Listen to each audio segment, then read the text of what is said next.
Have you ever wondered why the news plays the same 5 stories again and again? Let me give you a little hint. Brainwashing and repetition is the most basic form of brainwashing. Join me as we look at the news cycle and talk about why the mainstream media is so gutless and afraid to report the truth.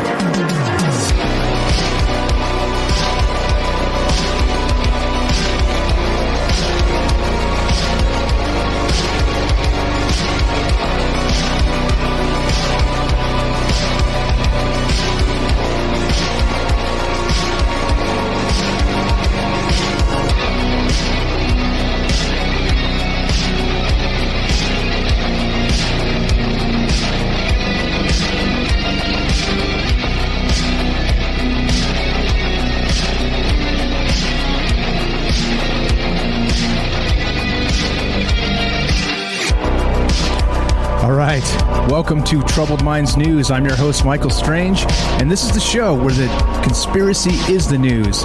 And of course, you know what that means is that they're trying to lie to us. They're trying to spin things. They're trying to withhold information. They're trying to make us believe a world that actually doesn't really exist. What's up, Jay in New York? I see you there, buddy. How are you?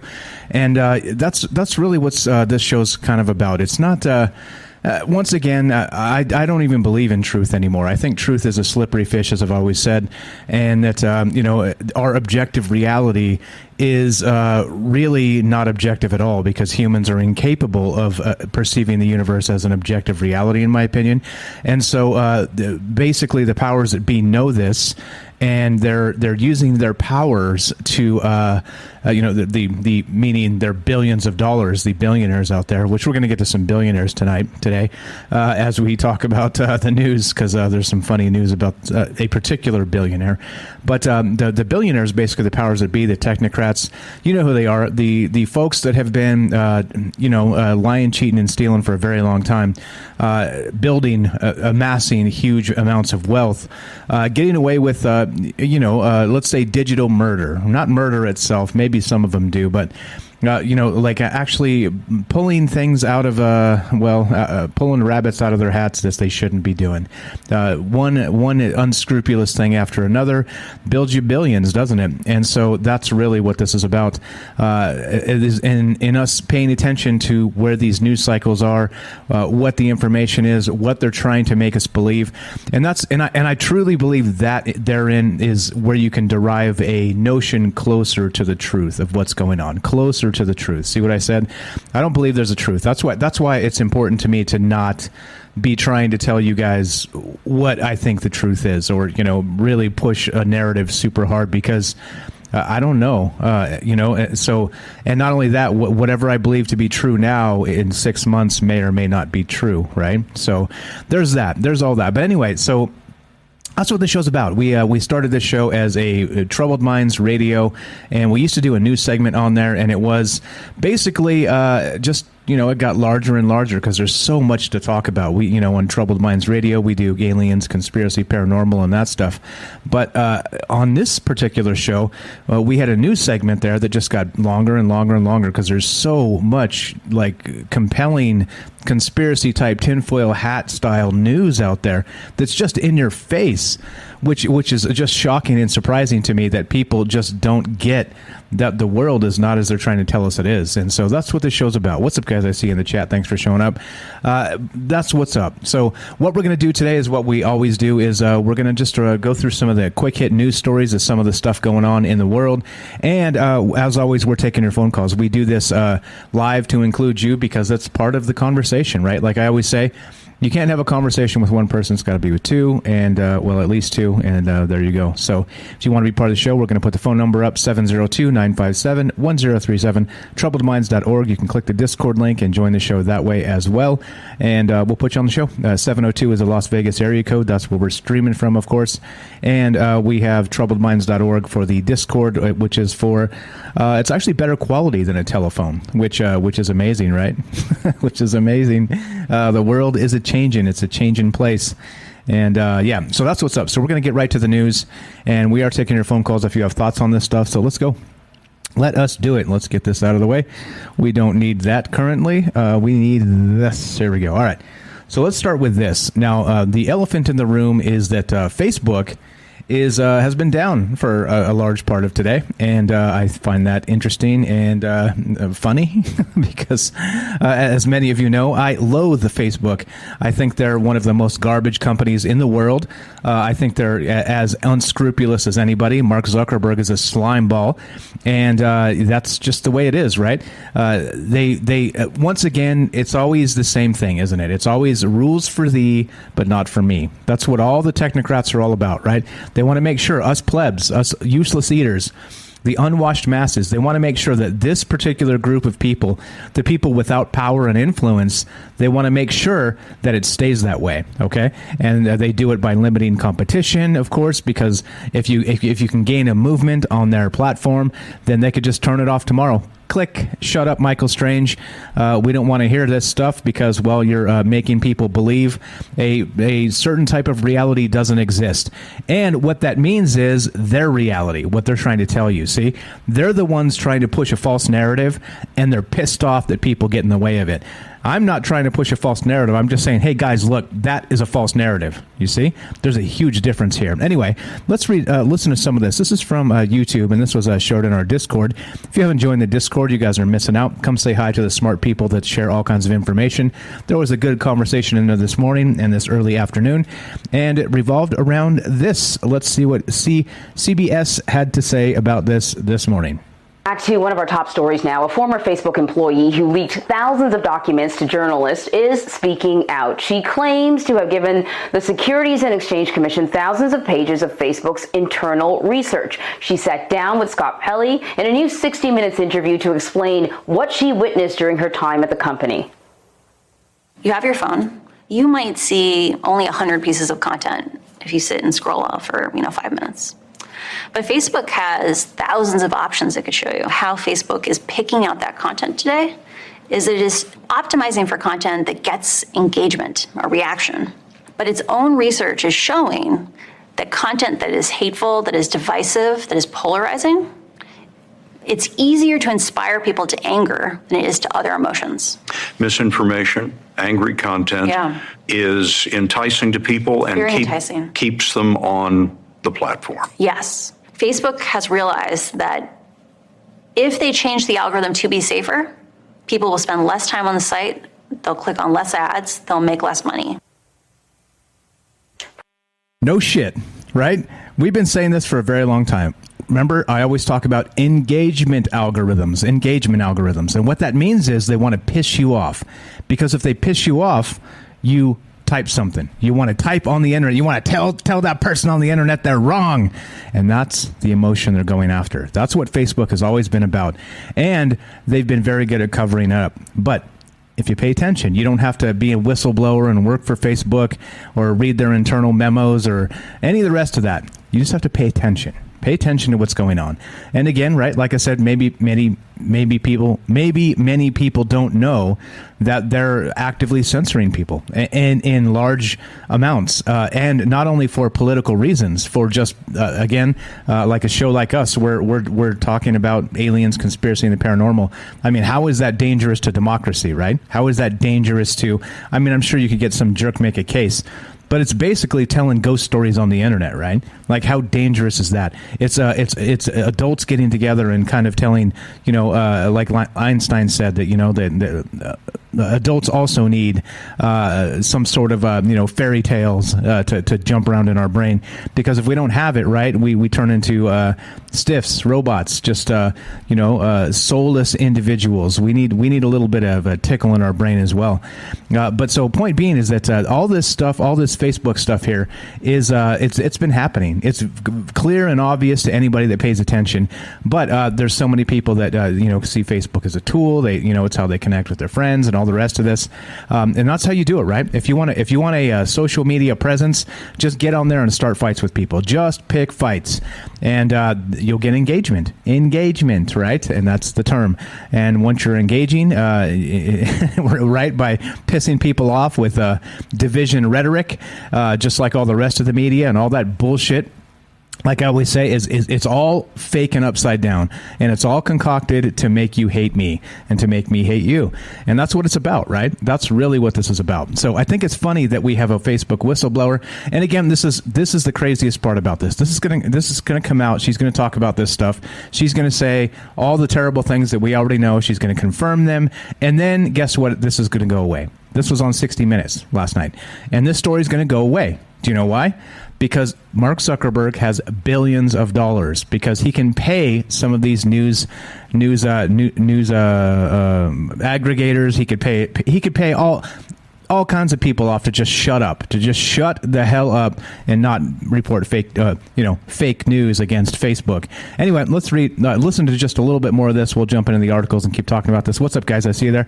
Axel, Night Stalker. Who else is here? James, Aileen Nichan, Jay New York. What's up, guys? I see you there. All right, let's listen to just a little bit more of this in the no shit Sherlock realm. Facebook and its engagement algorithms.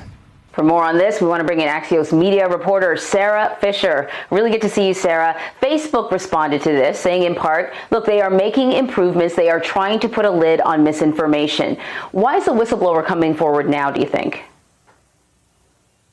Well, I think for one, she wanted to wait a few months until she could gather enough so that the public would actually believe her when she came forward. So that's why it took her these few months after she had departed. She wanted to make sure she had it and then get it out. But I think the reason she's coming forward, Emery, she said, is because she's worked in Silicon Valley her entire career. She was at companies like Google, Yelp, and Pinterest. And she says that what she saw at Facebook was so dramatically worse than what she'd seen at any other tech company in her career. It was far more egregious. And for that, she felt a civic duty to come forward. Okay, back to the civic duties to come forward. Okay. In any case, this goes on. This is a nice 5 minute. I've already linked it. Here we go. Let's continue, shall we? Facebook basically is a bunch of bullshit, and they rig the game. Rules for thee, not for me. That whole bit, and it continues, right? So here's the actual CNN article, which is of course the most trusted source in news. We already know this. Facebook whistleblower revealed on 60 Minutes says the company prioritized profit over public good. And that's exactly what we're talking about here, is that right when, and they're calling people like me terrorists, right? They're limiting the reach of the work that the hard work that has been done over years here with this show, with the other show, with all the different things I'm always working on, right? Me personally, my own blood, sweat, and tears, right? To make all this shit happen. You grow an audience and then they turn it off. They flip a switch overnight. And so I think Facebook gets all the things they deserve when people quit using it, when people are coming out with stuff like this. It's Facebook is not, they are on my shit list because they're liars. They're thieves, right? They want to take from you, and they want to take from you again, and then make you rage quit? Well, congratulations, you win, Facebook. I rage quit. So anyway, prioritizing profit over the public good. And think about that. Could you probably say that about many huge corporations, many huge conglomerates, most of the media, right? I mean, that's what they do. That's what they do. They could give a shit about, like, what is it? The New York Washington Post says, democracy dies in darkness is their tagline. Do you really think they give a shit about that? I don't. I don't. I think they give a shit about pushing their agenda, making money, and really just using the newspaper as a powerful tool to silence critics. I think that's what they do. And anyway, so let's continue, shall we? There's more. And with more of this, which is fantastic, Facebook goes. What's up, Vibro? I see there. Facebook does this. Today.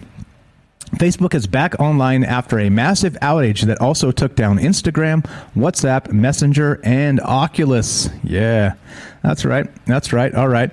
Well, screw off Facebook. We'll just call this the Troubled Minds News Screw Off Facebook edition because, Facebook eat shit. That's what I'm going to say. So here we go. Networking issues took the sites down just before noon Eastern Standard Time. Yep, just as Facebook's Antigone Davis was live on CNBC defending the company over a whistleblower's accusations and its handling of research data suggesting Instagram is harmful to teens. More no shit, Sherlock Sherlock. Of course it is. Its entire network of services suddenly went offline. The outage started just before noon Eastern Standard Time, and it took nearly 6 hours before it was resolved. This is the worst outage for Facebook since a 2019 incident took its site offline for more than 24 hours, as the downtime hit hardest on the small businesses and creators who rely on these services for their income. Oh, is that what they do? I see. After failing all tests for most of the day, a test of ISP DNS servers via dnschecker.org showed most of them successfully finding a route to Facebook at 5:30 p.m. Eastern Time. Within a few minutes, we were able to start using Facebook and Instagram normally. However, it may take time for the DNS fixes to reach everyone. And this just happened. This literally just came back online in the last let's say the last hour here. So this is a brand new piping hot news. Just hit, and basically, like I said, Facebook can, for lack of a better term, and because I'm especially bitter, they can die in a grease fire. Facebook, the corporation, not the people. The corporation. I'd be very happy to watch that corporation die in a grease fire. All right. So anyway, there you go. If you want Michael Strange to be mean, I've done it. Oops, there's the wrong button. All right. So let's go. Let's keep on trucking.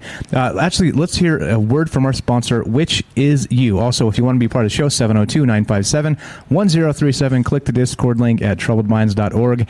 And here we go. Are you digging the show? If so, you can support us quite easily and at no additional cost to you if you already have an Amazon Prime account. Since we stream on Twitch every day, all you have to do is link your Amazon Prime account to your Twitch account, and they give you free games on a monthly basis for your personal use, and also a bonus $5 a month to send to your favorite streamer as a way to bring more people to Twitch. And all you have to do is sync up to 2 accounts and click subscribe. Thanks for considering us. All right, let's keep on trucking. We got sciencealert.com here. This one's pretty cool. As always, you guys know me. I kind of like the space news and the science news and stuff because it's a little bit more difficult to politicize it. And this is how news should be done, in my opinion, because, well, you shouldn't have to politicize everything. And if you turn on, again, Sean Hannity or Don Lemon or any of those assholes, you will find out very quickly that they don't do any of this type of stuff because you can't easily politicize, this extraordinary gamma ray burst likely came from something much closer to Earth. Go ahead and politicize that. How do you spin it, lefty, righty, or somewhere in between? That's right, you can't. You can't. If you have a way and you know how to spin this into political drama, well, I'd love to know because maybe I'm just not that imaginative.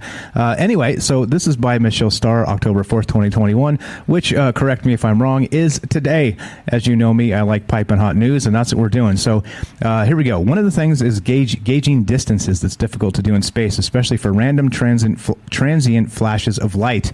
And now one of those transient flashes, interpreted as a possible burst of gamma radiation from 13.4 billion light years across the universe, has been unmasked.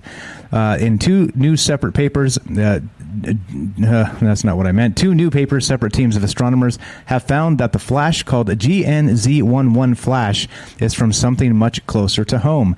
Namely, it was sunlight reflecting off a bit of discarded rocket in Earth orbit. What in the world? Are you shitting me?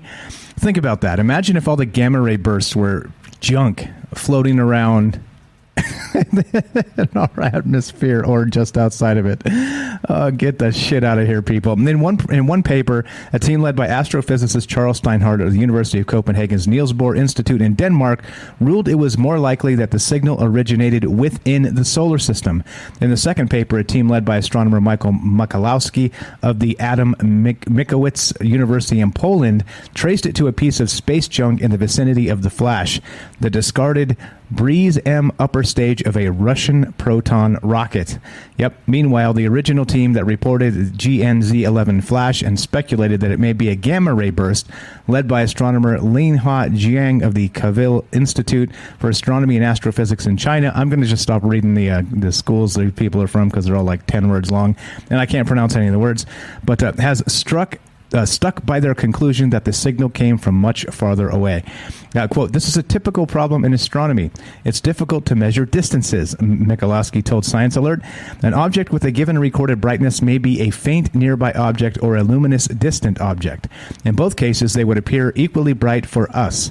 The object in question turned out to be a very nearby piece of space junk, but its brightness was equally compatible with the huge stellar explosion at the edge of the observable universe." Okay, so what do we have? We have a huge explosion, right, at the edge of the visible universe, or we have a piece of space junk floating around just outside of Earth.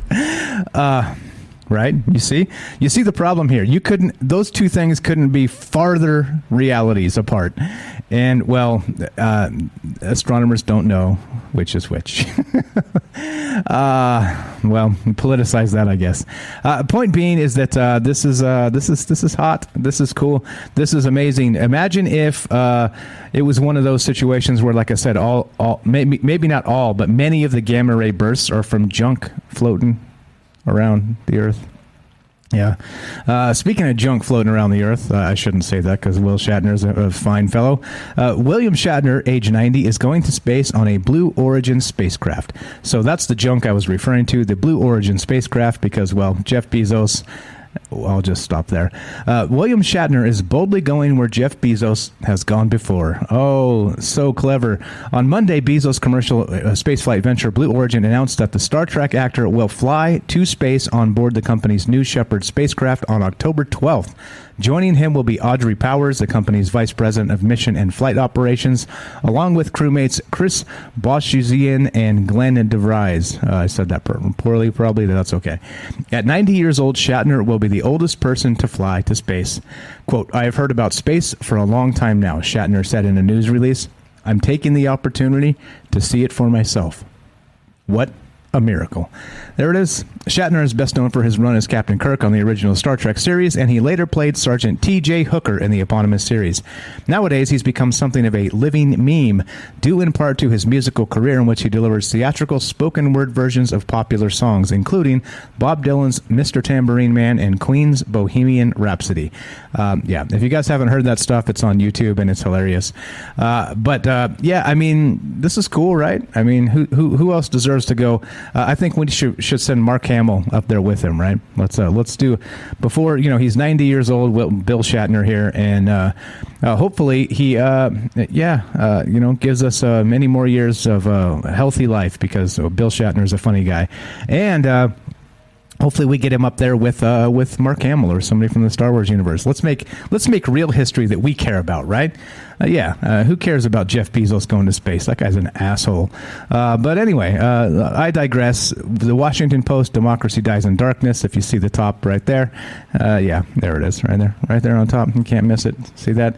Yeah, and that's how you actually do, politicize everything. What's up? We got Fusion 360. We got Rivers is here. What's happening, guys? I see you there. Thanks for showing up. What is going on? All right, so let's continue, shall we? There's more. The Guardian. Oh, yeah.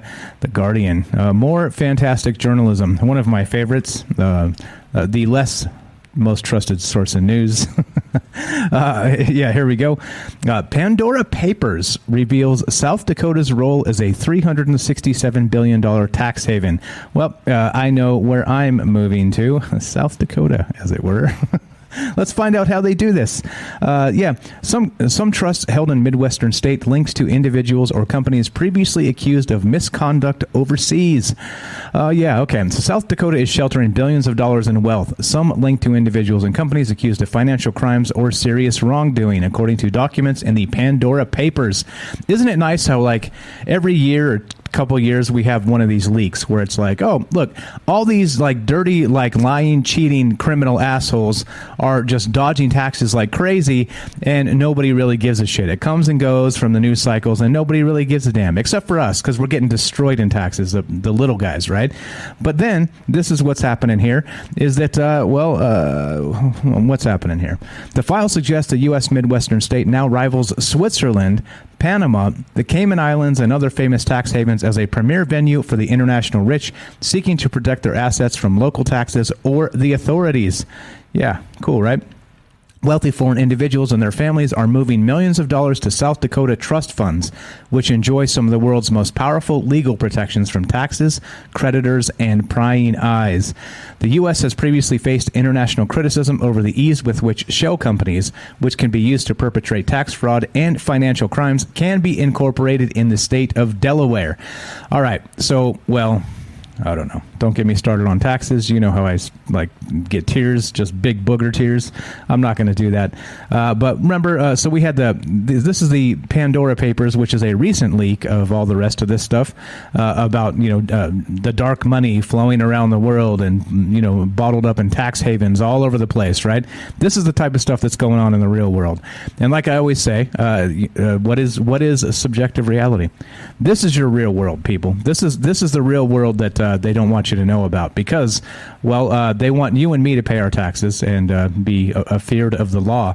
But these assholes get to run around and just break the law with impunity as long as they send their check to their senators, right, and their House people at election time. And that's really what's going on here, isn't it? Yeah. So the Pandora Papers, okay, so the Pandora Papers is a leak of 11.9 million files from 14 different offshore service providers around the world, and they reveal how the U.S. is also emerging as a key location for trusts, which are typically used to shelter the personal wealth of super rich individuals rather than multinationals. And okay, and if you remember, so this is the Pandora Papers. There was one that was not maybe 2 years ago, the Panama Papers. You guys remember this? Same stuff, same exact stuff, different location, and they know what's going on. And this is why this is part of the problem. Okay, so instead of them knowing what's going on and actually filing criminal complaints against these things and doing what they can internationally to push and make this stuff stop, or at least be able to better track it. Well, what they're doing is again, like we said in the last news show on Friday, instead Biden wants to track every $600 transaction that comes in and out of a bank, right? So instead of going after these assholes, they're going after us. They're making sure that we can't dodge taxes in any capacity whatsoever. That's how you track the banks, right? You think these guys that have tons of money are going to be doing any kind of transactions that are traceable at all? No, of course not. They spend lots of money to avoid that. So who are they doing? As always, it's like this. It's like this. This is my opinion, of course, but I'm telling you how I think and why it really pisses me off. Tax-wise, they're taking the rich and saying, look, they're not paying their fair share. Government officials, House people, senators, people that have been in Congress for 30 or more years are saying this. Okay, but they've been in Congress for 30 or more years, and they can't even amend the tax loopholes to fix it. So instead, they're like, we're going to raise the taxes on the rich. But what do the rich do? They flee the fucking country. That's what they do. They take their millions and they're out. Why are they going to stay here and get brutalized in taxes? They're not. They're going to leave. So then what's left? A shortfall, right? Well, we decided we would have this many more trillions or billions or tens of billions or whatever in tax revenues. But since all of the rich people left, we're just going to jack up your taxes instead. See if I'm not right. That's my prediction for what's to come. But anyway, if you're interested in this, the Panama Papers are out. Or I'm sorry, not Panama. What is this called? The Pandora Papers are out, and that's what's happening here. So, yep, there we go. Let's keep on trucking. Let's go to interesting engineering. Let's get off of the Earth and let's go outside of it because, well, the real Earth pisses me off. Interesting engineering reports this. A new theory indicates physical reality is just quantum mirrors. Uh-oh. There may be no independent physical substance constituting our reality. Yep, there we go. Expecting objects to have their own independent existence, independent of us or any other objects, is actually a deep-seated assumption we make about the world. This assumption has its origin in the scientific revolution of the 17th century and is part of what we call the what is this? Mechanistic, I don't know. How do I say this? Here we go. Let's take Microsoft Mic, see if this is working. Let's see. Read aloud. Yeah, there we go. Mechanistic? Is that how you say this? Anyway, it's broken. It's broken. This doesn't work anymore. This used to work. Microsoft mic is broken. Oh well. Some things come to an end, and it's a shame. We'll have to just go with my my terrible pronunciations. All right, there we go. So this worldview is responsible for much of our scientific advancement since the 17th century. But as Italian physicist Carlo Rovelli argues in his new book, Helgoland, Quantum Theory, the physical theory that describes the universe at the smallest scales, almost certainly shows this worldview to be false. Instead, Rovelli argues we should adopt a relational worldview. And yeah, well, okay. All right. What quantum theory, mirrors? I don't know. What does this say about reality? We did a show on this not too long ago. Not this particular thing, but it is cool how we're ahead of the game, isn't it? Maybe we should be writing scientific papers because, yeah, why the hell not? But yeah, is like I always say, I don't believe there is an objective reality. I don't think humans are able to understand it, and that's why we have this bastardized version of history and of the news and everything else that's going on around us. So, yeah, that's the way I see it, and I'm sticking to that. Somebody prove me wrong. I'm speaking of proving me wrong. This isn't a debate, and it's just as you guys know, I get up here and I just talk, and I've been criticized for being rambly and talking too fast and all kinds of other bullshit, and I don't care to turn on something else. Right? There's like there's not 10 million things for you to do right now. So that's why I'm honored by those of you that are here. So okay, but let's keep on trucking after a quick break. If you want to be part of the show and proving me wrong, or just call and say hi or anything else, you got it. 702-957-1037, troubledminds.org. Click the Discord link at the website, and the phone number is there as well.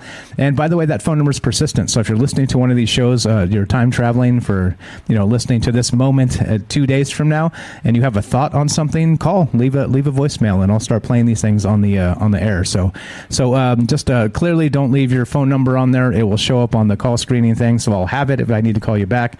And just leave it to your first name and where you're calling from. Don't give me your last name, any of that stuff.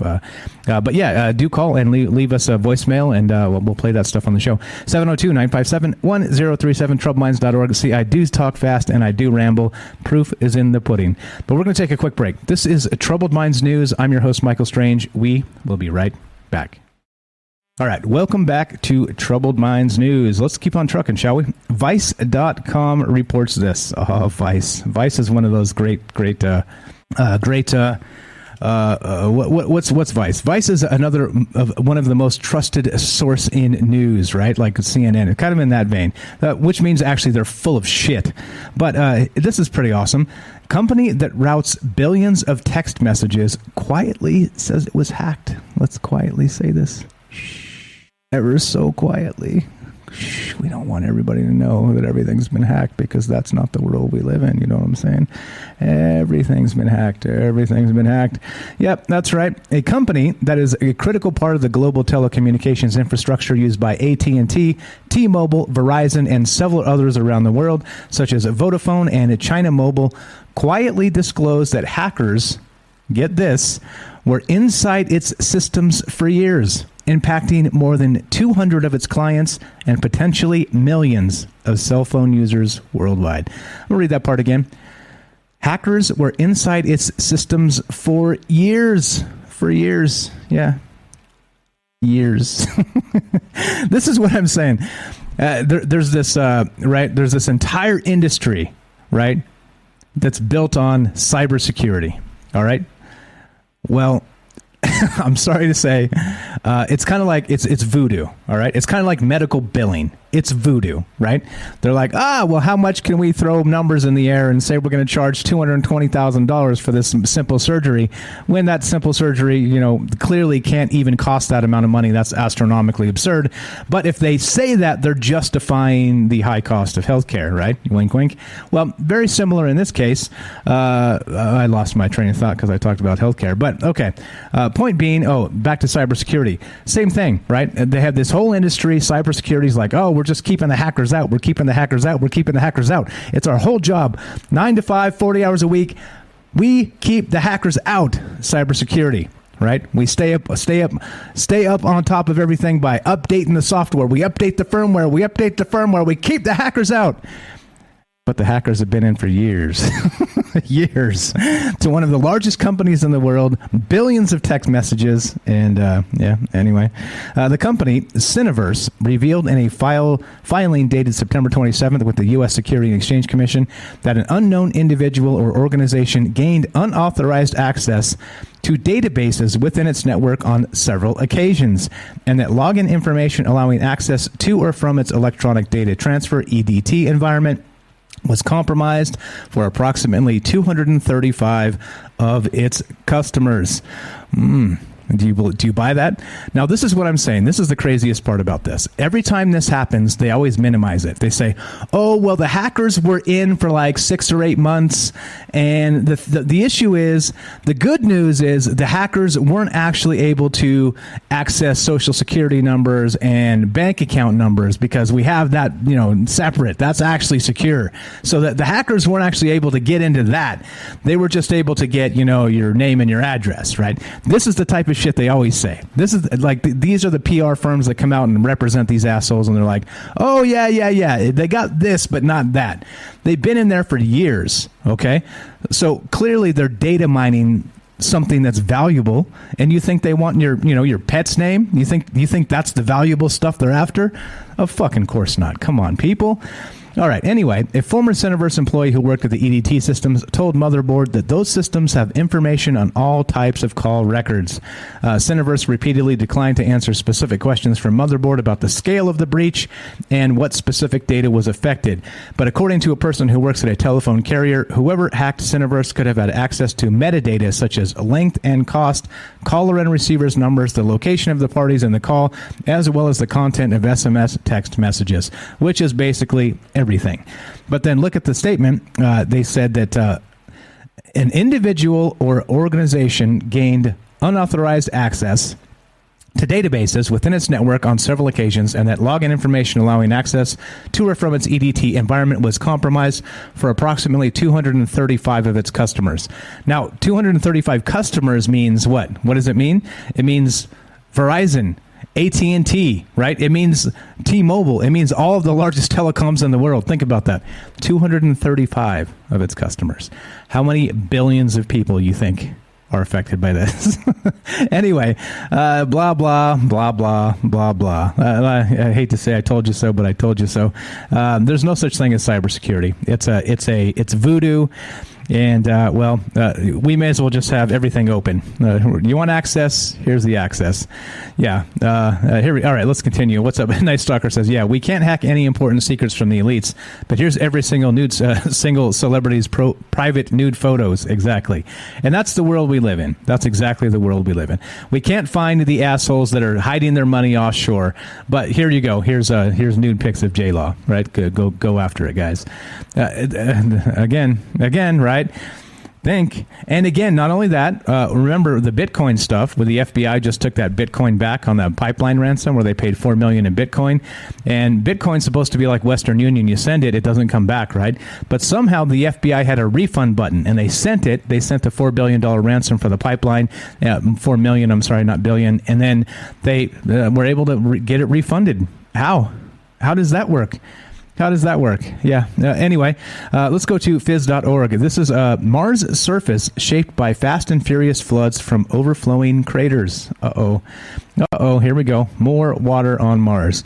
More water on Mars. And we talk about this all the time because, there's probably life on Mars, right? I think that's my take anyway, is that there's probably life up there. What capacity? I don't know. But, and flowing water. Flowing rivers, as it were. There you go. Shout out. On Earth, river erosion is usually a slow-going process. But on Mars, massive floods from overflowing crater lakes had an outsized role in shaping the Martian surface, carving deep chasms and moving vast amounts of sediment, according to a new study led by researchers at the University of Texas at Austin.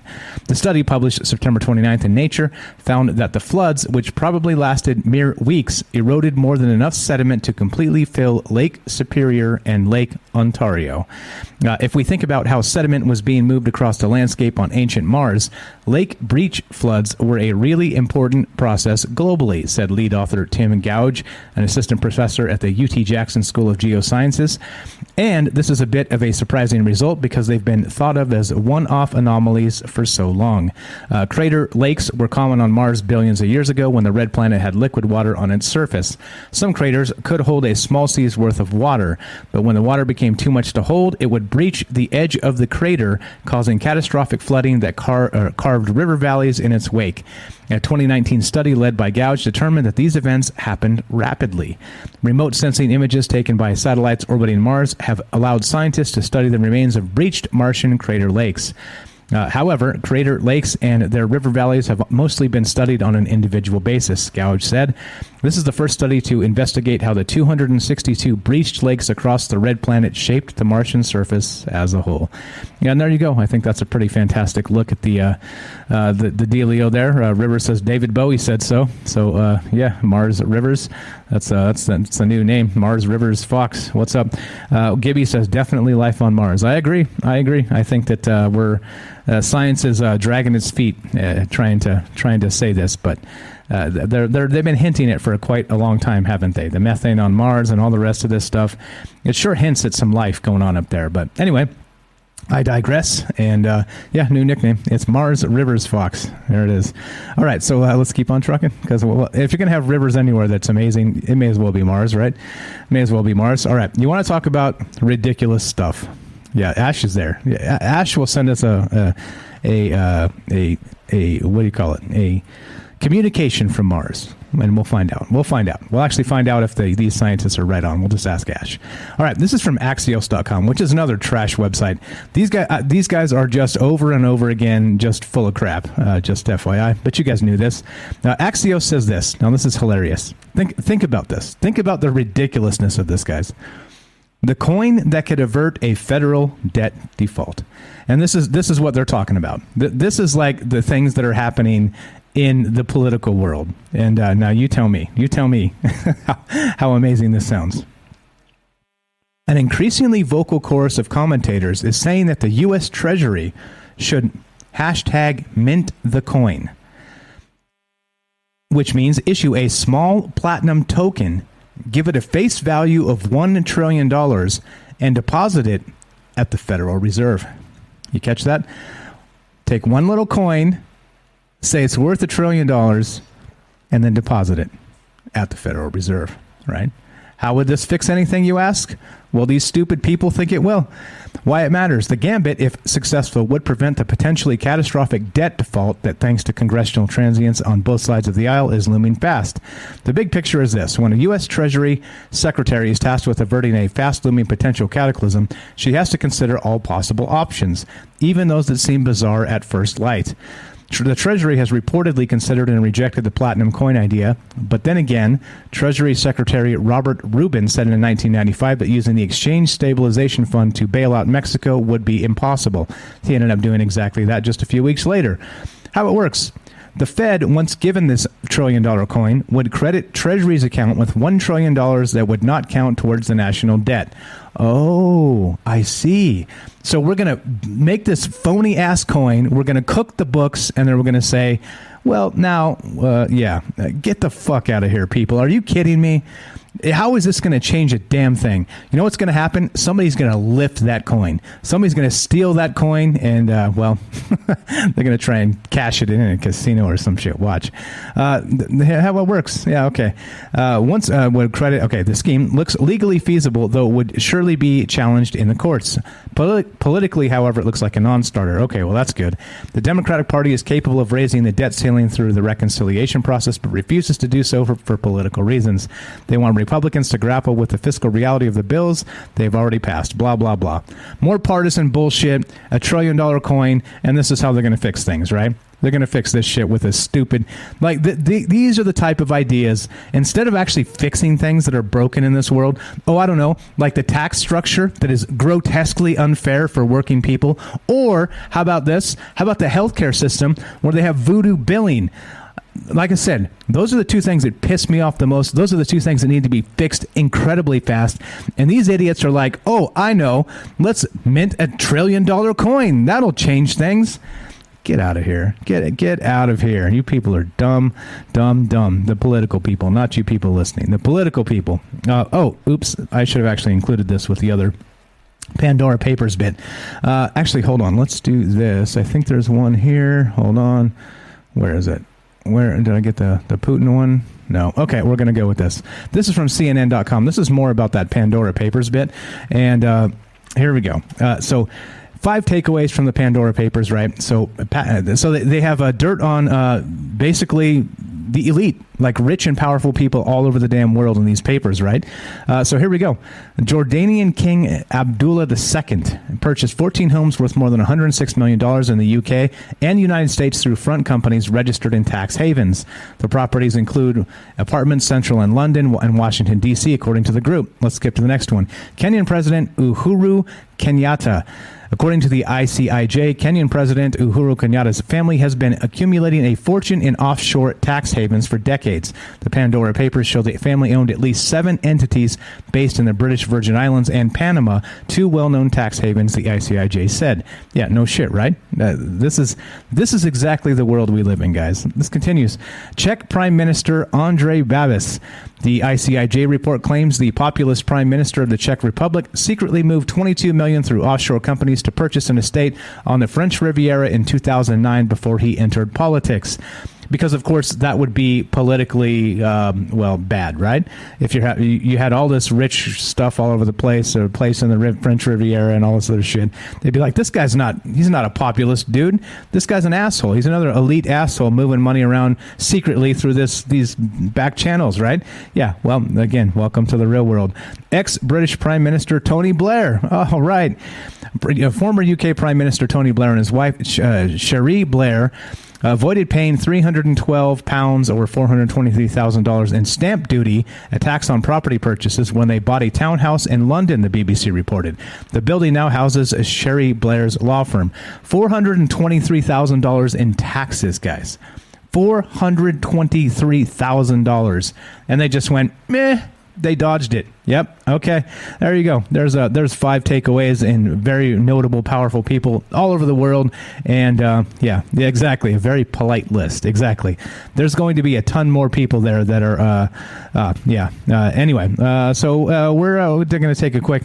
All right. So I'm going to actually read this next commercial. I'm going to make it up on the fly anyway. So if you've subbed up to the channel, you guys know the deal. If you want to support the show, you can do it for free through Amazon Prime. Not free. You've already paid for it. It's like a benefit of having Amazon Prime itself. So all you need to do is sync up the 2 channels, Amazon Prime to your Twitch account, and then each month you actually have to re-enable it sends $2.49 to me. $2.49. So it is very small, but again, if we get a lot of people doing it, it adds up. So I appreciate each and every one of you. Like I said, it's no skin off your back other than a few minutes to set it up the first time. Fusions 316, thank you for subbing up. We set it up. I helped them set it up not too long ago, a few days back. So if you guys need help figuring that out, it's not too hard once you know where to go, which buttons to push. Super simple, but the thing to know, if you did sub up to the channel, you do have to sub up each month because it does expire every 30 days. So there we go. There's the second blah blah. Let's keep on trucking. All right, now here's the I don't know. Like, I think Elon Musk is just so far ahead of the curve that this guy is I'll link this in a sec because I just messed up my link. Actually, I think I can do this. Refresh it. I think this. Yeah, that'll work. Okay. All right. So here's the deal. This is Elon Musk. I tell you what. Like, he's got troll culture down. Like, he can troll and change like a market with just a damn tweet, like a troll tweet. It's crazy. But Grimes, who of course is his BFF, his baby mama or whatever they call. I don't know. Whatever. Grimes is his main squeeze, and Grimes trolls the paparazzi with Communist Manifesto as she confirms she's still living with Elon Musk. And yeah. Oh, sorry. I skipped. I did the wrong one first. Let's do this one first. So it is a troll, but check this out. This was yesterday. This is making headlines, right? Grimes reads Karl Marx after splitting with Elon Musk. Okay, and this was yesterday. Grimes recently split with Elon Musk. His $200 billion net worth makes him the richest person in the world, right? And there's a photograph of her actually sitting there reading the Communist Manifesto by Karl Karl Marx. Yep. Anyway, so Grimes was spotted Friday reading the famous anti-capitalist work, despite recently dating Musk, whose net worth of $200 billion makes him currently the richest person on Earth. The Grimes spotting marks her first public appearance since her split with Musk. Video showed the Canadian musician strolling through the Los Angeles streets, flipping through Marx's most famous work less than 1 week after she and Tesla and SpaceX founder and CEO ended their relationship. So there you go. That's news, right? That's news. But no, it's not. She was trolling. Grimes trolls paparazzi with Communist Manifesto. She confirms she's still living with Elon Musk. And this is what I'm saying, right? This is your media for you, right? She knew that she gets so much paparazzi attention that she could just go out and read this book in public, and there would be pictures published of her and all kinds of oh boy, she's a Marxist and all this other shit, right? She may be, I don't know, but this is news, guys. This is news, and this is why we can't have nice things. Because everybody reports on this, and there you go. Night Stalker has it right. I'm not a big reality TV show guy, but I would have watched the hell out of a Musk and Grimes show to be a fly on that creepy wall. Yeah, right. There's some weirdness going on with this, but yeah. Point being, I think it's a solid troll. I think it's a solid troll. They picked up on it, didn't they? The media picked up on it and ran with it, and we're talking about it because. Get out of here, guys. Get out of here. This is not news. Geez. Anyway, let's go to Discover Magazine. Now, this one's pretty hot. We may do a show on this week, which this kind of has a nice lead into a lot of things with Lemuria and maybe Atlantis and things like this, which we've talked about kind of in the periphery in the past, but not really recently. It's been a long, long time. So I think maybe it's time to recircle, and we got a nice actual article in the news. So this is from discovermagazine.com. Headline is this: What if we aren't the first advanced civilization on Earth? I like it. If our planet hosted an industrial species before humans, the Silurian hypothesis asks, how would we know? I like it. Yeah, Earth scientists at the turn of the century, Gavin Schmidt among them, were enthralled by a 56-million-year-old settlement of geologic history known as the Paleocene-Eocene Thermal Maximum, the PETM. What most intrigued them was its resemblance to our own time. Carbon levels spiked, temperatures soared, ecosystems toppled. At professional workshops, experts tried to guess what natural processes could have triggered such severe global warming. At the dinner parties that followed, they indulged in less conventional speculation. During one such affair, Schmidt, now the director of NASA's Goddard Institute for Space Studies, couldn't resist the comparison. If modern climate change, oh boy, here we go, unambiguously the product of human industry, and the PETM are so alike, he mused, wouldn't it be funny if it was the same cause? His colleagues were charmed by the implication: an ancient race of intelligent, fossil-fueled chickens, lemurs. But, he says, nobody took it seriously, obviously. Until nearly 2 decades later, he took it seriously himself. Anyway, Worlds Within, one blah, blah, blah, humanity's techno-signature. I don't know. I think this is probably pretty good stuff to maybe dive into a little bit. What do you guys think? If we did a show on that this week, what about the first advanced civilization on Earth, which of course would be Atlantis and Lemuria and Mu, right? I think it's Mu, the first continent of Mu, I believe is what it's called. I don't know. This type of stuff is... it's neat. It's fun to think about, and there's a lot of evidence that kind of in the woo circles and the the new age circles that suggests this is a commonly known thing. Okay, but as far as science is concerned, well, here we go. We've got we've got the everything is based on carbon this and carbon that and global warming because, well, they live it like it's some sort of religion or some shit. But instead, we have this. I think this is pretty cool. It's a neat idea. So maybe we'll do that tonight. Why not? It is 4:20 somewhere after all. Maybe actually right here on the West Coast it is. But what if we aren't the first advanced civilization on Earth? And again, Zecharia Sitchin and the Anunnaki story. And I mean, there's a lot of stuff here, right? Again, not to say any of that stuff is completely true, but if there are some maybe remnants of an ancient civilization, maybe it's Darren Kuyu in Turkey. Maybe it's right. Maybe there's some things that seem to be interesting anyway. So if you guys are into that, let me know, and we'll attack that onto so I don't know, I got a couple ideas for tonight, and this is one of them. So I don't know, what do you see in the chat? What are you thinking? What if we aren't the first advanced civilization on Earth? Yeah, I dig it. All right, let's continue. Let's see. This is what is this? Politics? Oh yeah. This is funny. This is funny. All right. This is from Fox News, the other trusted source of news, which are assholes as well. Biden says Manchin cinema being confronted by activists is part of the process. Now, in case you guys haven't been noticing, there's a deadlock in the Senate because Joe Manchin, I never thought I'd say it, God bless him, is stopping the runaway stupidness from happening in the Senate. And Joe Manchin, of course, he's a Democrat, but he's sort of a centrist Democrat. And he's been basically with such a thin margin in the Senate, it's a 50-50 split. Plus, they have the tiebreaker with Kamala Harris, who's just a peach, by the way. I'm speaking. So with such a slim margin, all they have to do is get one Democrat senator to step out of the ranks. And I think that's the thing here, is that he's that guy because he's more centrist than the rest of these guys. And so, guys and gals, so what he's going to do and what he's been doing is he's been blocking so many things they want to just run away with and do all these bills. So notably, Manchin, Kristen Sinema's another one, but Manchin is the main guy because he's basically, if he says, nope, I'm not voting for it, guys, they're short a vote, and the Republicans vote him down. So, which is funny because what's good for the goose is good for the gander. Because remember when what's his name? He's passed away now. The Arizona senator, what was his name? John McCain. When he did the same thing. He was the Republican that was like, nope, boop, thumbs down. Obamacare stays, and everybody was like, yeah, well, Joe Manchin's playing that guy for the Democrats now, and I think it's fantastic. Thank you. Somebody has the balls to step up and say, no, you're not going to go spend our grandkids' money. No, we need to trim this shit back, get it right, and he's playing that role. But anyway, so just to brief you, in case you didn't know what's actually happening on Capitol Hill, not like it matters because it's all kabuki theater anyway, but Fox News reports this. Biden says that Manchin cinema being confronted by activists is part of the process, meaning that there's like people, like activists, like unhinged people, like chasing them into elevators at Capitol Hill, like yelling at them and harassing them, threatening them, like all kinds of stuff. And Biden says it's part of the process.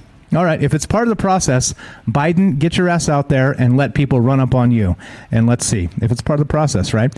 Of course it's not. That's ridiculous. I mean, we have the rights to redress grievances, okay? However, that doesn't mean running up on like senators in a freaking hallway, chasing them in the elevator, screaming, "You're a murderer! You're a murderer!" Come on. Like these activists are out of control. Organized properly, and you don't have to chase people into elevators, for crying out loud.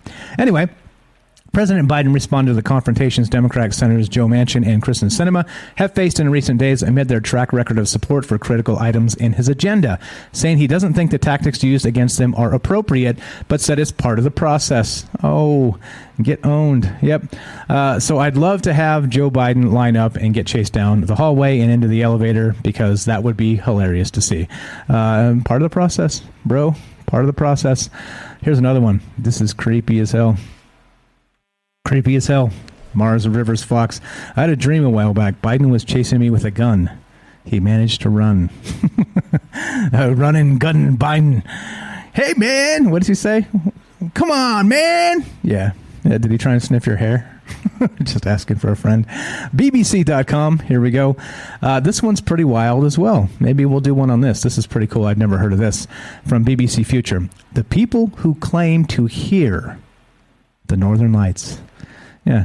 Some people have claimed the aurora borealis makes discernible crackling, whooshing, or whizzing sounds. Are they highly perceptive, or are the sounds a trick of the mind? It's a question that has puzzled observers for centuries. Do the fantastic green and crimson light displays of the aurora borealis produce any discernible sound? Conjured by the interaction of solar particles with gas molecules in Earth's atmosphere, the aurora generally occurs near Earth's poles, where the magnetic field is strongest. Reports of the aurora making a noise, however, are rare and were historically dismissed by scientists.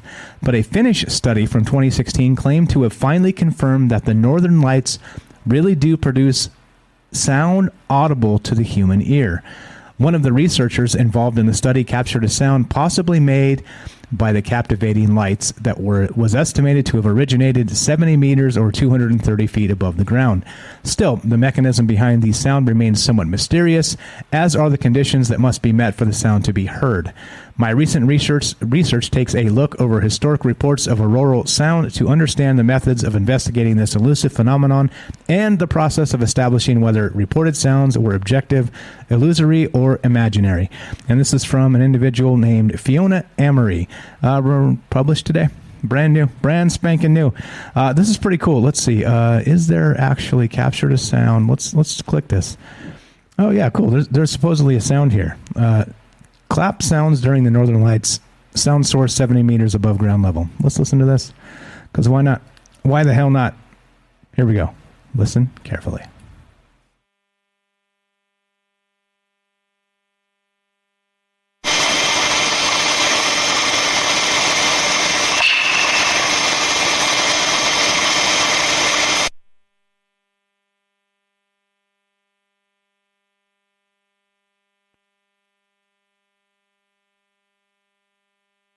Okay, it's got some science here, explaining how maybe they think this is happening with the sound stuff and all the rest of this.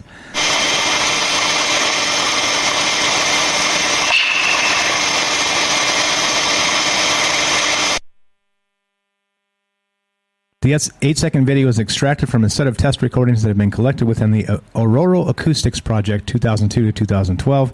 It is yet scientifically unproven that this clap sound is related to Aurora Borealis. However, similar events have been detected only during high geomagnetic activity. Play the rest of this. See if we can hear it again. I can't even hear it. Did you hear a sound? Like a clapping sound? I heard like static. I'll play it again. Just because why the hell not? Yeah, no. All right, let's go back to where it was, right about there. All right, we're supposed to hear a clapping sound. See if you can hear this.